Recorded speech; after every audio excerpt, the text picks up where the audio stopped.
नित्य अवतार के रूप में प्रतिष्ठित है। वंदनीय सर्व संत महापुरुष श्री परम पूज्य अनंत विभूषित ब्रह्मलीन सरदेव स्वामी राम प्रकाशाचार्य जी महाराज को कोटि स्मरण। आज सरदेव स्वामी जी के एक पुष्पांजलि के उपलक्ष्य में सभी महापुरुषों ने अपनी श्रद्धांजलि भी अर्पित की है। प्रियबंधों, पूर्व वक्ता महापुरुषों से सरदेव स्वामी जी के विषय अंतर्गत विविधता के रूप में हम सभी ने सुना। सरदेव स्वामी जी को बार बार नमन है। सरदेव स्वामी जी का विशेष समय आशीर्वाद रहा और कम से कम शताधिक 100 से भी अधिक साहित्य ग्रंथों का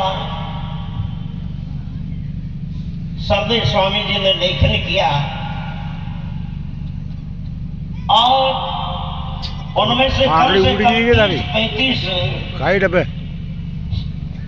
स्वामी जी के लेखनी सहित साहित्यों का हमें भी पढ़ने का, स्वाध्याय करने का अवसर। वैसे महापुरुषों ने स्वामी जी की कीर्ति के विषय में, स्वामी जी के पुरुषार्थ परोपकार के विषय में कहने में कोई कमी नहीं रखी है। मगर 100 बातों की एक बात,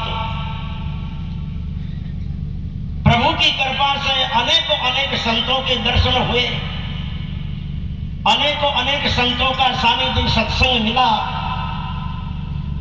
मगर स्वामी जी के जीवन के विषय में 100 बातों की एक बात है, संत अपने अपने पद स्थान पर सारे महापुरुष वंदनीय है, मगर सरदेव स्वामी राम प्रकाशाचार्य जी जैसे तो केवल सरदेव स्वामी राम प्रकाशाचार्य जी महाराज। जय हो। सरदेव स्वामी राम प्रकाशाचार्य जी महाराज जैसे तो सरदेव स्वामी राम प्रकाशाचार्य जी महाराज ही है। उनकी त्याग तपस्या, उनकी दिव्यता, अलौकिकता, उनकी परम विद्वता, उनकी साधन सिद्धता, उनके जीवन की तितिक्षा, उनकी जीवन की एक नैतिकता, स्नेहता, सद्भावना, आत्मीयता, जिसको कोई शब्दों में वर्णित करना मेरी वाणी का मात्र विषय नहीं है। जय हो महाराज। ऐसा अलौकिक, ऐसा दिव्य जीवन सरदेव स्वामी जी महाराज का था। आज उसी रूप में, उनके स्वरूप में, उनके उत्तराधिकारी के रूप में सरदेव स्वामी सुखदेव प्रसाद जी महाराज मंचासीन है। उनके भी श्री चरणों में मैं बार बार वंदन नमन करता हूं। प्रिय बंधुओं, आज मैं बहुत देर से सोच रहा था, मुझे विशेषकर नहीं, शायद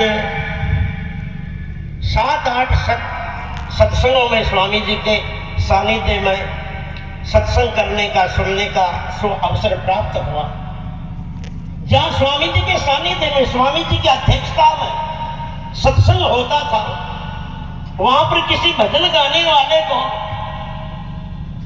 भजन गाना तो दूर की बात है, मगर भजन के पहले एक दोहा कहने के लिए भी सोचना पड़ता था।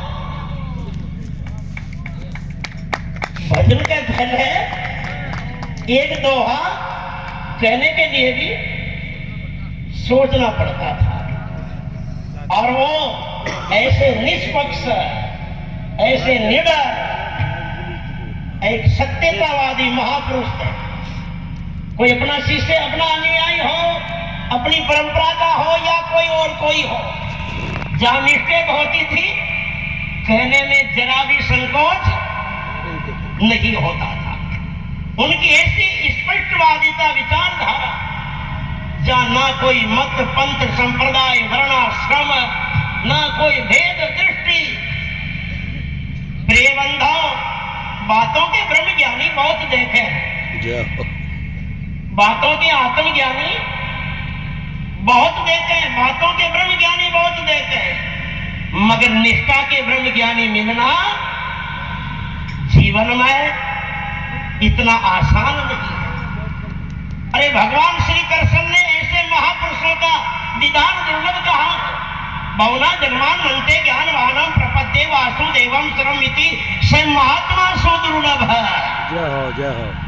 है अर्जुन, अनेकों जन्मों के शुभ कर्म हो, पुण्य हो, साधनाएं हो, पुरुषार्थ हो, एक आस्था हो, एक श्रद्धा हो, जब वो परिपक्व होती है तब वही परम पिता परमात्मा निराकार से किसी महापुरुष संत के रूप में उस साधक के समक्ष पेश होते हैं उसका कल्याण करने के लिए। और ऐसा स्वरूपता हमारे सरदेव स्वामी जी महाराज का। कोटि जन्मार्जिते पुण्यर्मणि भक्ति प्रधायिते, एक जन्म नहीं हजारों जन्म लाखों जन्मों के इंतजार की साधना से ऐसे महापुरुष का दिव्य सानिध्य प्राप्त होता है। धन्य है स्वामी जी महाराज को, धन्य है स्वामी जी महाराज को कि मैं हकीकत मेरी ये श्रद्धा से कहता हूं कि स्वामी जी जैसा तो संत अपने जगह वंदनीय है, पूजनीय है, आदरणीय है, मगर स्वामी राम प्रकाशाचार्य जी जैसे तो स्वामी राम प्रकाशाचार्य जी है। और अब भी ऐसा पुरुषार्थी, ऐसा परम विद्वान महापुरुष होना बड़ा असंभव सा प्रतीत लगता है। ऐसा जीवन था। बातों के ब्रह्म ज्ञानी बहुत है, क्यों? अरे कहने में तो त्यागी बनेंगे, विरक्त बनेंगे, सन्यासी बनेंगे, मगर जिनका जीवन पूरा अगर थोड़ी गहराई से नजर करके देखो तो माया से झगड़ा हुआ रहता है। हमें स्वामी अचलराम जी महाराज की वाणी याद आती है, माया का प्रचंड वेग पार नहीं जाने देते कोई साधु शूरवीर, माया जिन जीती है, रीति वही छल लेत, सीधी वही छल लेत, योगी भोगी है छल लेत, नव नदी योगी भोगी जती है, माया चिन्ह ज्ञानी ध्यानी, माया चिन्ह अभिमानी, माया चिन्ह ग्रह त्यागी, सबको नचाती है। कहते हैं अचलराम माया का प्रचंड काम, अरे मरे बाद छोड़े नहीं, लार होत सती है। बातें वैराग्य की करेंगे, बड़े ब्रह्म ज्ञान की करेंगे, देहाध्यास मिटने की करेंगे, अगर मगर निष्ठा की दृष्टि से अगर कसौटी के आधार पर अगर देखा जाएगा तो जो एक साधक के 4 साधन बताए जाते हैं, विवेक वैराग्य और सत संपत्ति मुमुक्षुता, अरे ये 3 साधन तक वास्तविक निष्ठा होना भी जीवन में बड़ा मुश्किल होगा। इसलिए तो स्वामी जी सुखराम जी महाराज कहते हैं, वेद फकीरी सब कोई लेवे और ज्ञान फकीरी पद जीना। ये दुनिया का इस देश का दुर्भाग्य रहा है, क्योंकि मेरी भाषा वही है जो मेरे सरदेव स्वामी राम प्रकाशाचार्य जी महाराज की थी। जय हो, जय हो। क्योंकि उनका आशीर्वाद रहा है इस शीश पर, इसलिए मेरी आवाज और मेरी भाषा वही निकलती है जो स्वामी जी की थी। इस देश का दुर्भाग्य रहा है, इस देश में जन्म को और कपड़ों को विशेष महत्व दिया गया है, जन्म और कपड़ों को विशेष महत्व दिया गया है। वो कहाँ पैदा हुआ है, उनका वो जन्म देखा जाता है, मगर उसके जीवन का पुरुषार्थ क्या रहा है, त्याग तपस्या क्या रही है, उनकी साधना क्या रही है, इसको इस देश में नजरअंदाज किया जाता है। जय हो महाराज जी, जय हो। उनके बाहर की सजावट को देखा जाता है, ये कितना बड़े आश्रम वाला है, और कितना बड़ा सजा धजा है, ये कितनी महंगी गाड़ी में आता है, इनके कितने हजारों चेले हैं, ये देखा जाता है। उनकी निष्ठा, उनकी त्याग तपस्या नहीं देखा जाता, उनकी सजावट देखी जाती है। ये विचारधारा रही है और मुझे अफसोस होता है ये विचारधारा इस देश में नहीं होती तो आज मेरे सरदेव स्वामी राम प्रकाशाचार्य जी महाराज आचार्य ही नहीं जगत गुरु होते हैं। जय हो। आज हमारे स्वामी राम प्रकाशाचार्य जी महाराज है ना आचार्य नहीं जगत गुरु होते हैं। हमने देखा है जगत गुरुओं का भी जीवन, बड़े बड़े मठाधीशों पीठाधीशों का जीवन, अरे जो केवल एक भजन की व्याख्या करने में सक्षम नहीं है, 5 दोहों की व्याख्या करने में सक्षम नहीं है। मेरे सरदेव स्वामी जी महाराज ने 100 से अधिक ग्रंथों का लेखन और उनकी टीका की है। ऐसा बड़ा पुरुषार्थ रहा है। आज जिनको 5 दोहों की यथार्थ व्याख्या नहीं आती वो पीठाधीश्वर मठाधीश्वर और महामंडलेश्वर न जाने क्या क्या पद लेकर के बैठे रहते हैं। आधे पंपलेट में तो उसका नाम ही आता है सेट करके, आधे पंपलेट में तो उनका नाम ही सेट होता है। ऐसा कहा है, इसलिए प्रभाव क्यों नहीं पड़ता। मेरे स्वामी जी राम प्रकाशाचार्य जी महाराज जब बोलते थे वहां जिज्ञासों में सन्नाटा रहता था, कोई हलचल नहीं रहती थी।